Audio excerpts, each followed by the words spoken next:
Echo de menos a Pedro. Está de papá.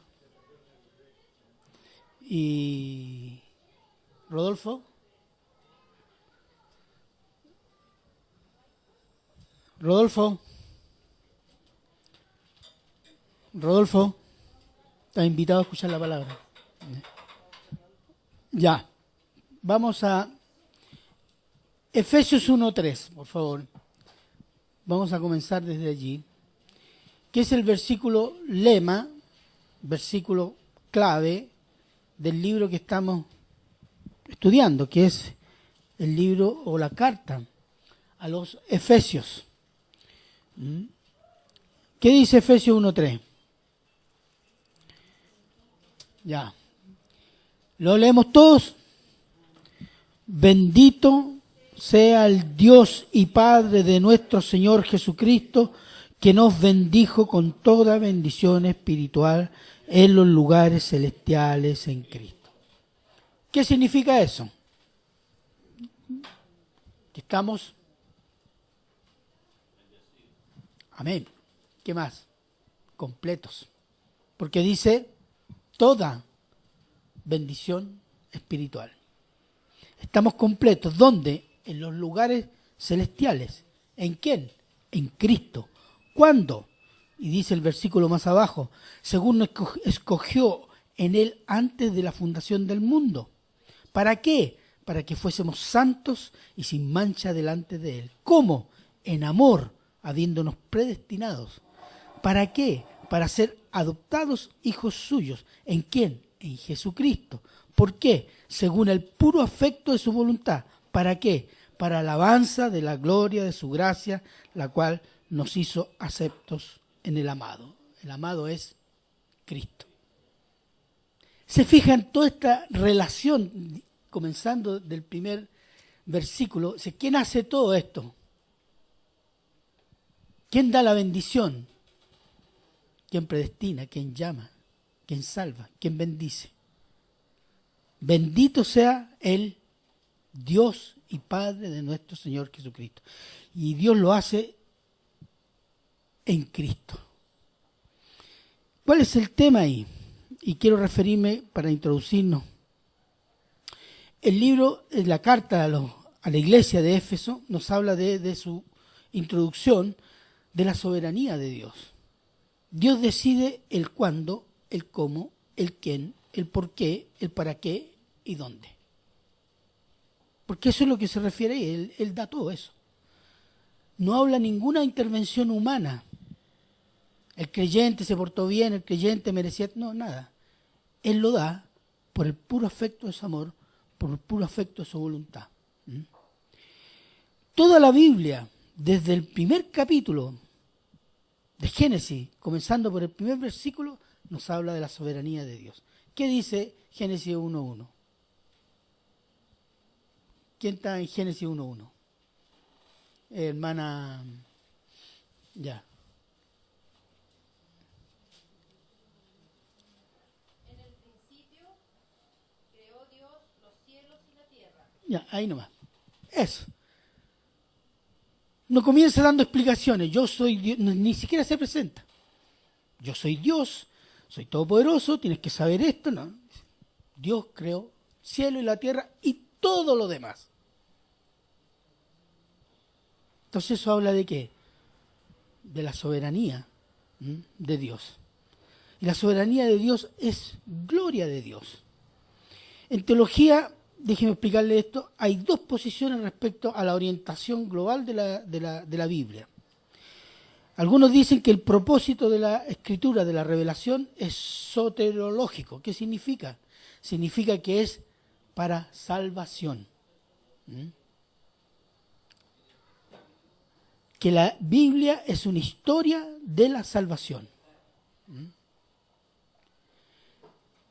La Biblia es historia de la salvación, pero no solo es historia de la salvación y tiene un propósito. Y ahí entra el segundo grupo que dice que la escritura, el propósito de la escritura es doxológico. Doxo significa gloria, lógico estudio. Es para la revelación de la gloria de Dios. ¿Mm? La salvación no es porque los hombres sean buenos, no, porque la salvación muestra ¿qué? La gloria de Dios. La creación muestra ¿qué? La gloria de Dios. ¿Mm? El juicio ¿qué muestra? La gloria de Dios. La santidad ¿qué muestra? La gloria de Dios. El amor de Dios ¿qué muestra? La gloria de Dios. ¿Mm? Veamos Efesios 1:6, ¿qué dice? ¿Puedo leerlo? Para alabanza de la gloria de su gracia, con la cual nos hizo aceptos en el amado. Hay una parte donde dice, concluye esta parte, dice, somos santos y sin mancha delante de Él, en amor, habiéndonos predestinado para ser adoptados hijos suyos por medio de Jesucristo, según el puro afecto de su voluntad, para alabanza de la gloria de su gracia, etcétera, etcétera. Y el versículo 12, ¿qué dice? A fin de que seamos para alabanza de su gloria, nosotros los que primeramente esperábamos en Cristo. Para alabanza de su gloria. 14, ¿qué dice? Que es las arras de nuestra herencia hasta la redención de la posesión adquirida para alabanza de su gloria. Cuando nos da el Espíritu Santo, que es el adelanto, el compromiso de la promesa de Dios a los creyentes. ¿Y para qué esto? Para alabanza de su gloria. Toda la Biblia está para alabanza de su gloria. La adoración incluso que Dios exige es reconocer su soberanía y su gloria. Una alabanza y una adoración que lo glorifique. Cuando nosotros nos presentamos humildemente delante de Dios, reconociendo lo que Él es todopoderoso, santo y nuestro creador y salvador, lo estamos glorificando de aquí hacia afuera. Porque yo puedo estar de rodillas, pero exigiéndole al Señor, Señor, ya pues, pero estoy de rodillas.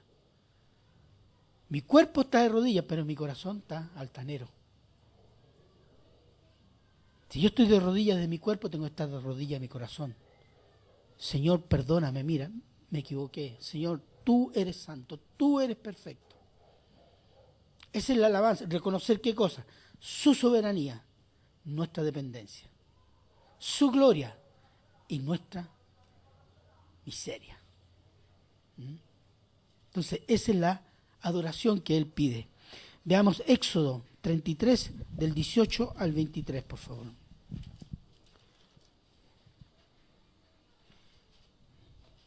Él entonces dijo: Te ruego que me muestres tu gloria. Y le respondió: Yo haré pasar todo mi bien delante de tu rostro, y proclamaré el nombre de Jehová delante de ti. Y tendré misericordia del que tendré misericordia, y seré simiente para con el que seré simiente. Dijo más: No podrás ver mi rostro, porque no me verá hombre y vivirá. Y dijo aún Jehová: He aquí un lugar junto a mí, y tú estarás sobre la peña. Y cuando pase mi gloria, yo te pondré en una hendidura de la peña, y te cubriré con mi mano hasta lo que haya pasado. Después apartaré mi mano y verás mis espadas, mas no se verá mi rostro. Gracias. Moisés pide algo que todo creyente, toda persona que ama a Dios, quiere tener, ver la gloria de Dios. ¿No desea usted estar en la eternidad y ver la gloria del Señor? Es un deseo que nace cuando viene el Espíritu Santo a nosotros. Y se cultiva durante toda la vida el deseo de estar con nuestro Señor, ver su gloria inmensa. Y Moisés tenía ese deseo. Pero es interesante la respuesta que da el Señor. Dice, una de las cosas, no podrá hombre ver mi rostro, es decir, la plenitud de mi gloria, y quede vivo. ¿Por qué? Porque la gloria de Dios, ¿sabe lo que es? Es el reflejo majestuoso de todo el bien que es Dios. Cuando Ezequiel o Isaías ven esta luz esplendorosa, es el reflejo de Dios, de todo lo bueno que es Dios, de todos los atributos de Dios. Es un reflejo que a Pablo lo dejó ciego cuando tuvo el encuentro a la entrada de Damasco persiguiendo a los cristianos. Es un reflejo que desmaya. Juan cayó desmayado. Los profetas, como Isaías y Ezequiel, que vieron la gloria de Dios, quedaron trastornados casi. Entonces, es una cosa que tal vez no tengamos un conocimiento o una percepción, una experiencia acá en la tierra. Y le dice, fíjese, yo pasaré todo mi bien delante de ti, a ti te esconderé y me verás la espalda, así, me verás un pedacito de mi gloria. Con eso te basta, porque si ves el resto, te mueres. Y junto con esta gloria va junto la soberanía, porque Él dice, yo tendré misericordia de quien yo la tendré. No depende del que corre. ¿Se fija? Las dos cosas, la gloria de Dios y la soberanía de Dios van juntas. Pero la soberanía de Dios hay algo que no excluye. ¿Sabe lo que no excluye? La responsabilidad humana. Y ahí vamos a entrar en una paradoja. Por ejemplo, Efesios 4:1, ¿qué dice? Yo pues, preso en el Señor, os ruego que andéis como es digno de la vocación con que fuisteis llamados. Está apelando a qué cosa? A la voluntad humana, ¿cierto? 4:17. Esto pues digo y requiero en el Señor, que ya no andéis como los otros gentiles que andan en la vanidad de su mente. Está haciendo un llamado a la voluntad, ¿cierto? Efesios 5:1. Sed pues imitadores de Dios como hijos amados. Un llamado a la voluntad. Imiten, hagan esto. Efesios 5:21. Someteos unos a otros en el temor de Dios. Está llamando a la voluntad humana, a obedecer algo. Juan 5:39-42. Escudriñad las Escrituras, porque a vosotros os parece que en ellas tenéis la vida eterna, y ellas son las que dan testimonio de mí. Y no queréis venir a mí para que tengáis vida eterna. Gloria de los hombres no recibo, mas yo os conozco que no tenéis amor de Dios en vosotros.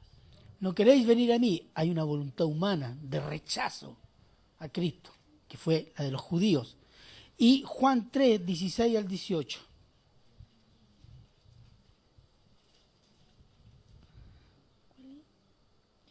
Porque de tal manera amó Dios al mundo, que ha dado a su Hijo unigénito, para que todo aquel que en él cree no se pierda, mas tenga vida eterna. ¿Qué cree? Ya, disculpe. Sigue.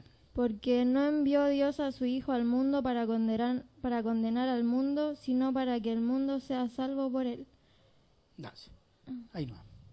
Se fija, creer. Es un llamado a creer. Para que todo aquel que en él cree no se pierda. Está haciendo un llamado a la voluntad humana. A pesar de que en Isaías, y lo cita el Señor Jesús, está profetizada la incredulidad de Israel. Aún así, Dios hace responsable de su incredulidad a los dirigentes y al pueblo de Israel. Pero a pesar de eso, está profetizado en Isaías y recordado por el Señor Jesús en Mateo 13:15, por favor. Porque el corazón de este pueblo se ha engrosado, y con los oídos oyen pesadamente, y han cerrado sus ojos para que no vean con los ojos, y oigan con los oídos, y con el corazón entiendan y se conviertan, y yo los sané. Está dando una explicación el Señor Jesús respecto a la incredulidad de Israel, que estaba profetizada 700 años antes, y está citando el profeta Isaías. Entonces, ¿cómo se puede combinar y entender dos lógicas contradictorias? Son una paradoja. Por un lado, la soberanía de Dios. Dios hace lo que quiere y tiene todo poder. Y por otro lado, la responsabilidad humana. Y esta ha sido una discusión histórica en la iglesia. Quien privilegia la soberanía de Dios tiende a eliminar la responsabilidad humana ante Dios. ¿Para qué voy a predicar? Pues si tanto Dios ya sabe a quién va a creer, así que Él de alguna manera los salvará. ¿Cierto? Pero hay un mandato a la iglesia y predicar a toda criatura, a la voluntad humana. ¿Cierto? Y la tendencia es esa, que a veces se hace irresponsable al hombre de su propia vida espiritual, porque bueno, Dios sabe todo.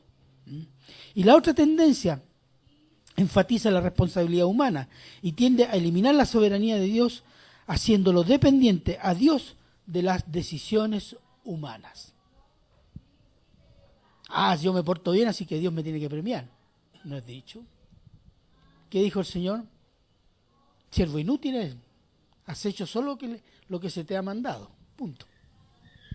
No merece premio. Has cumplido con lo que se te ha mandado. Entonces, ¿cómo se combina esto? Están las dos, y a lo largo de toda la Biblia. La soberanía de Dios y la responsabilidad humana. Pero hay otras paradojas, por ejemplo. ¿Usted podría entender Cristo 100% hombre, 100% Dios? Esa fue una discusión de varios siglos. O la Trinidad. Un Dios, 3 personas. Son esas paradojas que están puestas ahí, que existen, están en la Escritura, que desafían el intelecto humano, lo desafían aquí a humillarse. Porque son cosas que no podemos entender.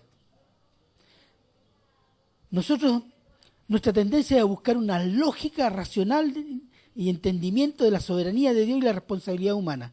Pero no podemos hacerlo sin caer en alguna herejía. Sin embargo, están las dos ahí. Y caemos en una o en otra. La soberanía de Dios y la responsabilidad humana están las dos en las Escrituras y no importa si no las entendemos como opera, sino que tenemos que creerla, que existe, porque no somos nosotros, seres limitados y criaturas caídas, las que debemos combinar estos elementos. Nosotros tenemos que creerlo, que así es, y obedecer lo que Dios dice que obedezcamos. Más de eso es soberbia intelectual y humana que busca racionalizar a Dios, meterlo en nuestro entendimiento y por tanto bajo nuestro control. Cosas que no podemos ni siquiera entender. ¿Qué tengo que hacer si Cristo es 100% hombre y 100% Dios? Creerlo. ¿La Trinidad tengo que entenderla? No. Porque si trato de entenderla, la Trinidad pierdo la cabeza, pero si no la creo, pierdo el alma. Entonces son cosas que están puestas ahí, no para humillar el intelecto humano. Yo te las revelo, pero tú no las entiendes. La combinación de la soberanía de Dios con la responsabilidad humana, Dios se encarga de eso. Y se encarga cada día en nuestras vidas y se encarga cada día en la vida de los incrédulos. Una ilustración para cerrar este punto. Un pastor escribió una ilustración para ilustrar este punto sobre la soberanía de Dios y la decisión humana respecto a la salvación. Él escribió lo siguiente. Dijo, si uno mira la entrada del cielo, vamos a entrar en la entrada del cielo, dice ya, desde la tierra hay un aviso en la entrada del cielo que dice, todo aquel que quiera puede entrar. Amén, dice todo. Supongamos que uno entra. Y después que entra al cielo, se da vuelta y ve el mismo cartel y que tiene otra escrita. El aviso dice, escogido en Cristo antes de la fundación del mundo. ¿Cómo se combina eso? No se preocupe, Dios está encargado de eso. Usted vívalo. Créalo y vívalo. Y va a ser de bendición. ¿Entenderlo? Esas son cosas de Dios. Efesios 4:17. Esto pues digo y requiero en el Señor, que ya no andéis como los otros gentiles que andan en la vanidad de su mente. Repetimos, ¿ve? Esto pues digo y requiero en el Señor que ya no andéis. Está apelando a qué? A la voluntad humana. ¿Después de qué? De explicar a la iglesia de Éfeso y explicarnos a nosotros lo que somos en Cristo y las posesiones que tenemos en Cristo. Después de todo eso dice, yo os digo y requiero en el Señor, mando, que ustedes no pueden andar como andaban antes. Y ese digo y requiero en el Señor significa, está diciendo el Señor, declaro y exijo en Cristo Jesús que ustedes no pueden andar como andaban antes. Es decir, el apóstol está dando un mandato del Señor que no es opcional. No está diciendo, si ustedes tienen buena voluntad, si ustedes quieren ganas y deseo y tiempo, hagan, no vivan como antes. No. Es un mandato, lo que se llama en teología un decreto. Y el decreto tiene una sola posibilidad, obedecerlo. Dios decretó la creación. Dijo Dios, hágase la luz, fue la luz. Hágase la tierra, hágase el agua, las plantas, los animales, etc. Hágase el hombre, pues la mujer. Eso se llama el decreto. Que es una cosa, es un mandamiento que tiene que hacerse, obedecerse. La no obediencia, las consecuencias son gravísimas. Por ejemplo, Hechos 17 del 30 y del 31. Pero Dios, habiendo pasado por alto los tiempos de esta ignorancia, ahora manda a todos los hombres en todo lugar a que se arrepientan, por cuanto ha establecido un día en el cual juzgará al mundo con justicia por aquel varón a quien designó, dando fe a todos con haberle levantado de los muertos. ¿Qué dice el apóstol Pablo? Dios manda que todos los hombres se arrepientan. Porque Dios ha decretado un día que va a haber juicio. ¿Por medio de quién? De Jesucristo. La salvación es un mandamiento de Dios. Por eso el incrédulo está en abierta rebelión a un mandamiento de Dios, a la buena voluntad de Dios. ¿Qué más dice? Que no andéis como los ateos, gentiles.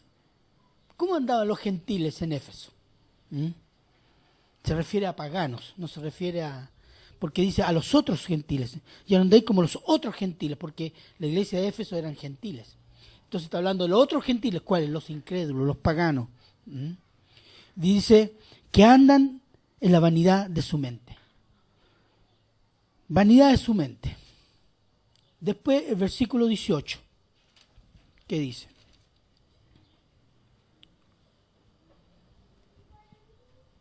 Teniendo el entendimiento entenebrecido, ajenos de la vida de Dios por la dureza, la ignorancia que en ellos hay por la dureza de su corazón.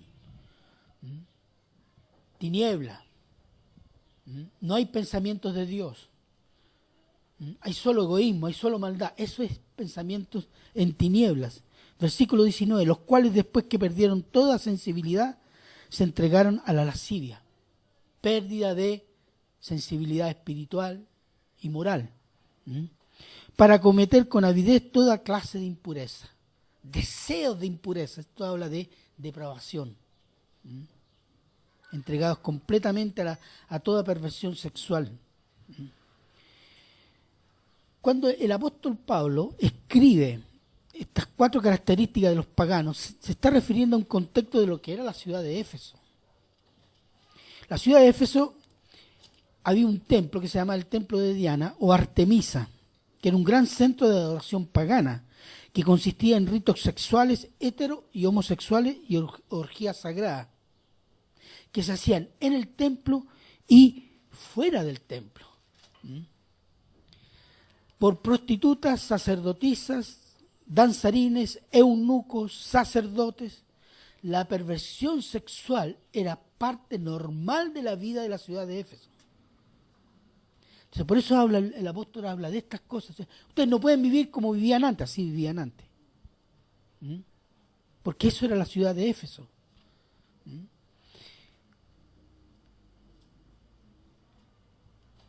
Encontré una cita de un filósofo griego, Heráclito, del siglo V antes de Cristo, o sea, 500 años antes de esta carta. ¿Mm? Y diré que Pablo fundara la iglesia en Éfeso. Ya en aquel tiempo, mire lo que escribe este hombre, que es un pagano también, él no era un creyente. ¿Mm? Dice, la oscuridad de la vileza, donde la moral es más baja que la de los animales, los ciudadanos de Éfeso solo son aptos para morir ahogados. Miren lo que dice, un pagano, de otro pagano, diciendo que la moral de esta gente es más baja que la de los animales y merecen morir ahogados, como bestias. Eso era Éfeso. Y de ahí venían estos creyentes. Por la fe en Cristo salieron de esas prácticas. Y por eso esta carta está dirigida a esos aspectos. Ustedes ya no pueden seguir viviendo como vivían antes. Y menciona esos 4 aspectos. La pregunta hoy día es, ¿más o menos lo que era la ciudad de Éfeso? Nosotros no nos damos cuenta, pero mientras no nos afecte nuestra vida, decimos, no, está bien. Pero comencemos a mirar un poquito alrededor. Y no estamos hablando de 20 años, de poquísimos años o tal vez el próximo año. Se va a empezar a enseñar en los colegios que la homosexualidad no es pecado. A nosotros no nos afecta porque somos viejos y tenemos una convicción bastante radicada, pero nuestros nietos, los más jóvenes, sus hijos, van a ser formados en eso. Y la píldora del día después, de uso común ya, entre las niñas. ¿Cuántas niñas embarazadas hay en los colegios? Niñas de 14 años embarazadas. ¿Qué habla de eso? ¿De una moral controlada? ¿De una moral cristiana? No. Disipación, disolución de eso. ¿Qué otro aspecto? Matrimonio homosexual. 20 años atrás, si usted se imaginaba que debe estar escuchando a los parlamentarios hablando de matrimonio homosexual, no, pues están degenerados. Pero hoy día se habla así como si nada, ¿se fija? Normal. Niña embarazada, normal. La píldora del día después, normal. Enseñar en los colegios que la homosexualidad no es pecado, normal. El aborto, no, ¿qué problema? Hay 50 millones de abortos al año. 50 millones de crímenes al año en el mundo. Pero mientras no nos tocan a nosotros no nos percibimos. Pero si empezamos a mirar alrededor lo que está sucediendo y los efectos, ni siquiera a tan largo plazo, a poquitos años nomás, es un desastre. Es un desastre moral. Una caída moral así en picada. Se está preparando eso. Satanismo y brujería, usted lo ve en la televisión. Invitan a los brujos ahí en los programas para las señoras en la mañana, o en la tarde, algún programa interesante de conversación y aparece un mentalista que hace prácticas de brujería, otros de abierto satanismo, y todo, qué interesante, pero qué espiritual. Se fija que se ha perdido el sentido común, la sensibilidad para entender lo que es malo y lo que es bueno. El mundo está peor que Éfeso, si no igual peor. Y caer en la pornografía en internet, yo leí unas cifras que son espantosas. Niños de 10 a 12 años adictos a la pornografía en Europa y en Estados Unidos. Y esto no está decreciendo, está creciendo. ¿Qué van a hacer esos niños cuando tengan 30 años? ¿Qué tipo de mente van a tener? Y esto está ocurriendo delante de nosotros, hermano. Nosotros ya somos de una edad, no nos afecta, pero la generación que viene ahora está afectada ya. Nuestros hijos, nuestros nietos, la generación futura. Esté orando por ellos, hermano, porque lo que viene es muy pesado. Ha sido pesado para nosotros, para ellos va a ser más pesado todavía. Porque el mundo no solo está haciendo estas cosas, está al mismo tiempo despreciando a Dios. No quiere saber nada de Dios. Si alguien le habla de Dios, alguien dice, ándale con tu Dios a otro lado, déjame tranquilo. Y eso es lo que estamos viviendo, tal cual o peor que Éfeso. Entonces, en ese plano, considerar esta advertencia que hace el apóstol Pablo como vigentes para nosotros. Bueno, si se fijan, las dos primeras características que hablamos, vuelvo al versículo 17, dice que andan en la vanidad de su mente. Después dice en el versículo 18, teniendo entendimiento entenebrecido, ajenos a la vida de Dios, etc. Fíjese que habla de un aspecto por donde comienza todo. ¿Por dónde comienza todo?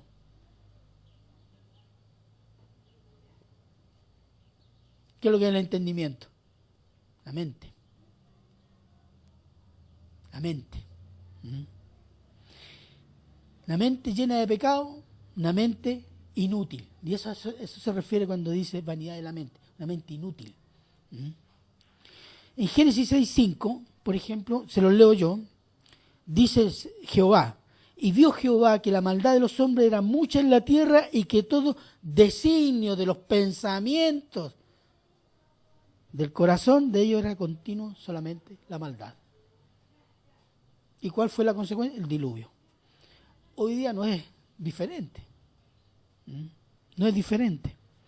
Y las otras dos características que habla de que insensibilidad y depravación, avidez por el pecado, depravación moral y mental, habla de son las dos consecuencias de ¿qué? De tener una mente vacía, inútil, y una mente en tiniebla.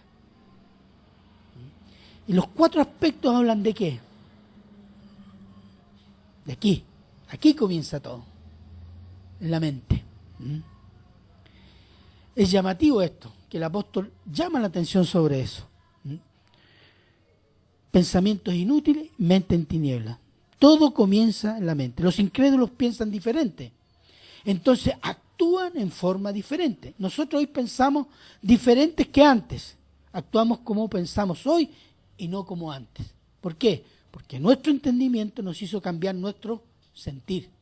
Y eso nos cambia nuestra conducta. Los procesos racionales de los incrédulos excluyen a Dios. Primera cosa. Y están centrados en la satisfacción y desarrollo de su propio ego. A partir de ahí, todo lo demás, la razón humana ha logrado grandes éxitos científicos, tecnológicos, materiales. Pero cada uno de sus éxitos llevan el límite de su creador, el hombre. ¿Y cuál es el límite del hombre? Que es criatura y es pecador. Por ejemplo, ¿se conoce la historia de las abejas que se están muriendo? ¿Saben cuál es una de las razones? Es la red satelital. Se dice que la red satelital ha interferido en las comunicaciones de las abejas y de las ballenas, que se comunican con un sistema de radar. Por eso a veces se encuentran ballenas varadas en las playas, porque han perdido, se han tomado de un radar equivocado, una señal equivocada, que son las señales de las telecomunicaciones. Y lo mismo está sucediendo con las abejas, con el agregado, como polinizan todas las plantas y flores y frutos, con la química que se le echa a la agricultura, se envenenan. Entonces tienen dos problemas, pero uno es las telecomunicaciones, el otro es la contaminación. Pero nosotros podemos pescar el celular y hablamos aquí a Japón, pero tiene un efecto. Tiene un efecto en la naturaleza que nos afecta a la larga a nosotros, a nuestra vida. La contaminación. de la industrialización de los países ricos. No saben cómo pararla y no quieren pararla.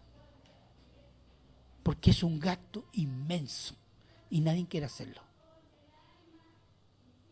Entonces tapan la cosa. Claro, tenemos un gran desarrollo industrial, tenemos vehículos, pero esto tiene un costo. Y un costo que cuestiona nuestra propia existencia.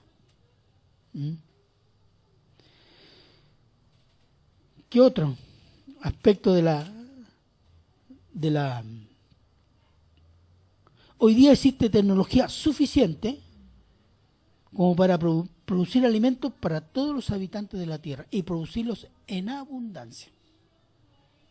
¿Sabía usted eso? Un análisis tecnológico dice si se podría producir, todos los habitantes actuales de la Tierra podrían comer 4 veces al día. Pero en cambio tenemos hambruna en Centro África, raquitismo en América Latina, desnutrición en Asia y en los países de Europa del Este. ¿Y de qué? Si hay tecnología, pero ¿qué es lo que hay? Eso es interés económico. El capital es ganancia. Si no hay ganancia, no hay inversión. ¿Para qué voy a invertir en eso si no hay ganancia? Y alimentar a todo el mundo no es ganancia. ¿Quién va a pagar eso? ¿Quién quiere pagarlo? Nadie. Es el pecado. Todos los avances que tiene el ser humano tienen esos límites. Límites de ser una criatura que no puede armonizar todas las contradicciones y el pecado, el egoísmo, la brutalidad de tener una avanzadísima tecnología que podría dar de comer a todos los seres humanos de la tierra, pero no hacerlo. Y a veces nos preguntamos, ¿por qué Dios se enoja? ¿Quieren alguna otra razón? Bueno, el hombre como criatura es limitada y todas sus razones, su racional es limitado, no es capaz de armonizar las consecuencias y por otro lado, centrado en sí mismo, en su ego, su pecado multiplica los efectos nefastos de su pensar y actuar. El cristianismo apela a la mente del ser humano. Si no cambia la mente, no puede cambiar el sentir y el actuar. Existe hoy día una lucha sin cuartel por el control de las mentes, en la enseñanza, en los medios de comunicación, en los diarios, las revistas, las novelas, TV, internet, publicidad, la música. En todos esos planos hay una búsqueda del control de las mentes. 3 son los pilares del pensamiento que permea todos los medios de comunicación para controlarlo. 1, que Dios no existe. Y si existe, es un Dios personal de cada uno. Esa es la primera cosa. Tú eres lo más importante. ¿O no? ¿Visto la publicidad? Usa este desodorante y verás cómo te llegarán las mujeres. Tú eres el importante. Tú necesitas esto. Eso eleva el ego. Y la tercera, todo lo que te hace sentir bien, esa es la clave de tu vida. Esto, me siento bien con esta ropa, o con un paseo, o con un consumo de algo, o poniéndole el gorro a mi mujer, no sé, me siento bien. Esa es la clave de la vida. Eso es lo que te dicen. Dios no existe, tú eres el más importante, y todo lo que a ti te gusta es la clave de la vida. Eso es lo que nos incita a toda la música, las telenovelas. Escuche los comentarios en la radio o en la televisión. Todo el mundo dice, pero si a ti te gusta, estás bien, porque eso te satisface, es tu persona. Tu persona es importante, ¿no? Aunque sea la cosa más aberrante. Eso es ganarse las mentes. El producto de esta forma pecaminosa de pensar son pensamientos inútiles, improductivos para el mismo ser humano, porque son autodestructivos. Un sentir de su propio ego y una conducta de desprecio o uso de las personas. Generalmente la gente usa a las personas para placer, va a propósito, para obtener algo, para sacarle plata. Si la tipa es más bonita, es para tener tipos alrededor, etcétera. Pero siempre hay un interés. Entonces, eso es la naturaleza humana. Contra eso nos está advirtiendo el apóstol. No vivan así, no vivan como vivían antes. Pensamientos inútiles. Los pensamientos inútiles son autodestructivos.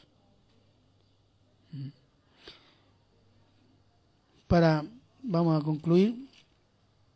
Romanos 1, 18, 28, que expresa y sintetiza prácticamente.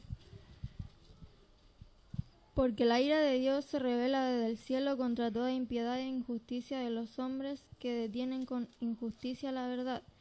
Porque lo que de Dios se conoce le es manifiesto, pues Dios se le manifestó. Porque las cosas invisibles de Él, su eterno poder y deidad, se hacen claramente visibles desde la creación del mundo, siendo entendidas por medio de las cosas hechas, de modo que no tienen excusa.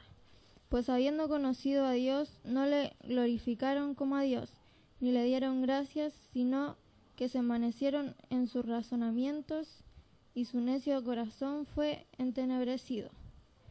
Profesando ser sabios, se hicieron necios, y cambiaron la gloria del Dios incorruptible en semejanza de imagen de hombre corruptible, de aves, de cuadrúpedos y de reptiles. Por lo cual también Dios los entregó a la inmundicia en las concupiscencias de sus corazones, de modo que deshonraron entre sí sus propios cuerpos, ya que cambiaron la verdad de Dios por la mentira, honrando y dando culto a las criaturas antes que al Creador, el cual es bendito por los siglos. Amén. Por esto Dios los entregó a pasiones vergonzosas, pues aún sus mujeres cambiaron el uso natural por el que es contra la naturaleza. Y de igual modo también los hombres, dejando el uso natural de la mujer, se encendieron en su lascivia unos con otros, cometiendo hechos vergonzosos hombres con hombres, y recibiendo en sí mismos la retribución debida a su extravío. Y como ellos no aprobaron tener en cuenta a Dios, Dios los entregó a una mente reprobada para hacer cosas que no convienen. Gracias, hermana. Salió largo. El rechazo a Dios, sabiendo y conociendo a Dios, tuvo una consecuencia. Se envanecieron en sus propios razonamientos, oscureció su sentir, terminaron adorando criaturas y en perversiones sexuales. ¿Se fija la secuencia? Si ustedes reléanlo atentamente, y hay una secuencia. ¿Por qué? Porque el ser humano está hecho para depender de Dios, para tener comunión con Dios. Cuando la raza humana se revela, está fuera de los mandamientos de Dios, es locura. Es locura, es extravío. Es como dejar una oveja tonta sola. Si no se la comen los lobos, se tropieza sola. Se enreda sola por ahí la zarzamora. No encuentra agua, no encuentra alimento. ¿Por qué? Porque la oveja depende de qué? Del pastor. Por eso siempre al pueblo de Dios se le llama oveja. Porque depende de quién. El pastor supremo, que es Cristo.